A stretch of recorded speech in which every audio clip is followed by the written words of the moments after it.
With that being said, you big dummies, you getting paid now. Right. Everybody now has an opportunity to pull up their chair and have a seat. For the past year, we've witnessed Sheryl Swoopes relentlessly target Caitlin Clark with a string of bizarre and unfounded claims, alleging that Clark was a 25-year-old competing against teenagers, that her rookie season wasn't all that impressive, and that no one wanted to play alongside her. The criticism seemed endless. Well, some of your peers, they'll recognize her skills, but they won't recognize her impact. How can you separate the two? That's when Cheryl Miller stepped into the conversation and dropped a knockout punch. The basketball icon and former All-Star Game coach for Clark appeared on the All the Smoke podcast, where she boldly called Swoopes a big dummy and tore apart the false narratives that had been swirling for months. Miller wasn't just defending Clark, she was setting the record straight. And her powerful statement sparked a surprising conversation about the future of the Indiana Fever that now has fans buzzing with excitement.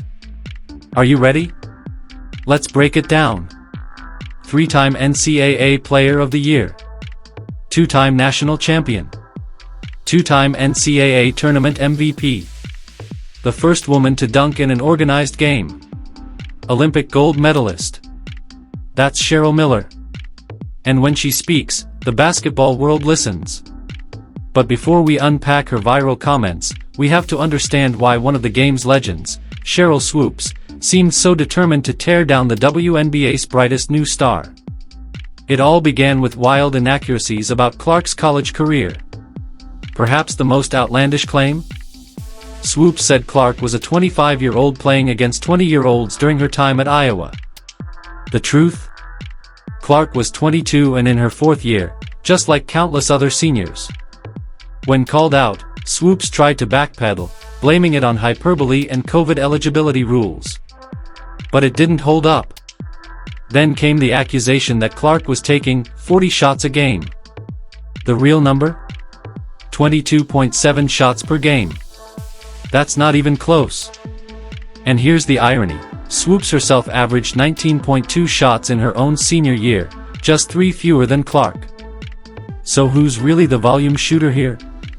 When Clark approached the NCAA all-time scoring record, Swoopes again changed tactics, claiming that the record wasn't legitimate because Clark supposedly needed a 5th year to break it. You've got to break that record in the same amount of time that the original player did, Swoopes argued. If Kelsey Plum did it in 4 years, then so should Caitlin. But once again, dead wrong. Clark broke the record in exactly 4 years, just like Plum. Swoopes conveniently left out that Clark had the option of a 5th year due to COVID rules, but chose not to use it. As Clark entered the WNBA, Swoopes boldly predicted she wouldn't dominate. But when Clark went on to shatter rookie assist records and quickly establish herself as a premier playmaker, Swoopes fell eerily silent. Clark closed her rookie season averaging 19.2 points and leading the entire league in assists with 8.4 per game. She silenced critics and earned Rookie of the Year honors. Still, Swoopes insisted. I never said she wouldn't be good.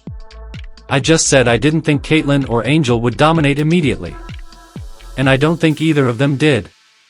Respectfully, that statement just doesn't hold.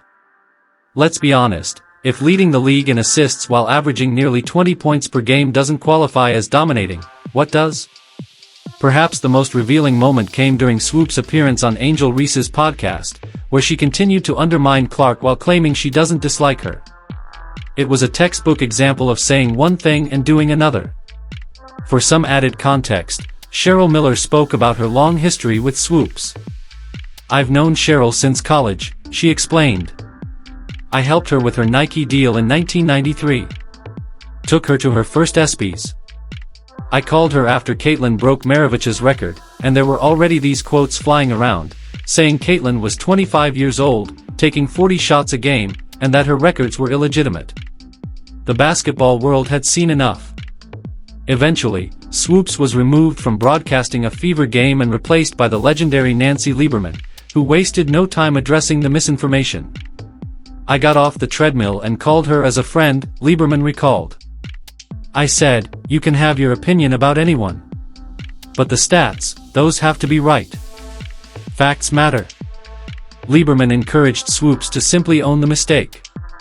But instead, the conversation soured, and their relationship dissolved. I tried to talk to her again at the Final Four, Lieberman said. She didn't want to speak. But I'll be fine, with or without Sheryl Swoopes in my life. Then came the moment the basketball world was waiting for, someone with real credibility finally stepping into the Caitlin Clark conversation.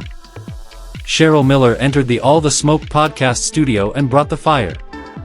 What happens when a basketball legend who's actually coached Clark has had enough of the smear campaign?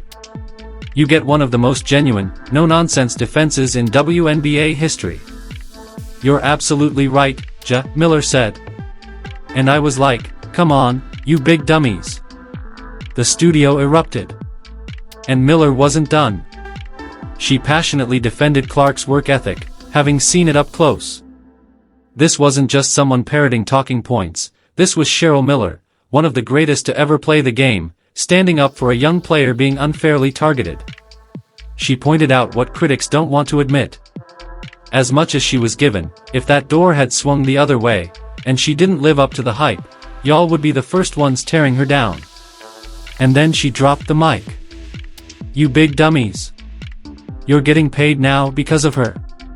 That's the uncomfortable truth. Clark's presence hasn't just lifted the league's profile, it's increased the paychecks of the very people criticizing her. Miller, who coached the 2024 WNBA All-Star Game, also had this to say. Best coaching job ever. Being around Caitlin Clark? The sky's the limit for her.